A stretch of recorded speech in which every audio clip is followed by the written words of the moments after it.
తెలంగాణలో కూడా పూర్తి భూస్థాపితం చేయడానికి రేవంత్ రెడ్డి కంకణం కట్టుకున్నాడు.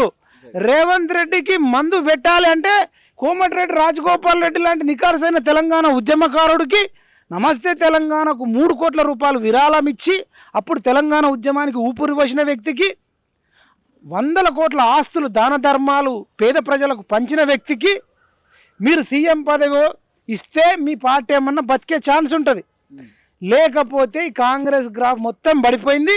అందరు అనుకుంటారు ఇలా నిరుద్యోగులు, తర్వాత ఉద్యోగులు, కొంచెం మానవతావాదులు, జర్నలిస్టులు, అరే రాజగోపాల్ రెడ్డి లాంటి వాళ్ళు ముఖ్యమంత్రి అయినా రాష్ట్రం బాగుంటుంది. కానీ ఇదేంటి ఇంత నోటి దూలు నోటికిస్తే ఎక్కడ కూడా ఇక్కడ దాన ధర్మాలు చేసినోడు కాదు, ఇక్కడ తెలంగాణ ఉద్యమం చేసినోడు కాదు, దోచుకున్నాడే కదా. ఇప్పటికి కూడా అధికారం వచ్చినప్పటి నుంచి వాళ్ళ అన్నదమ్ములు కొండలరెడ్డి తిరుపతి రెడ్డి కార్లు తీసుకుపోయి మన మక్క సంచులు బుట్టలు నింపుకొచ్చినట్టు డబ్బుల కట్టలు నింపుకొచ్చి నింపుతున్నాడట.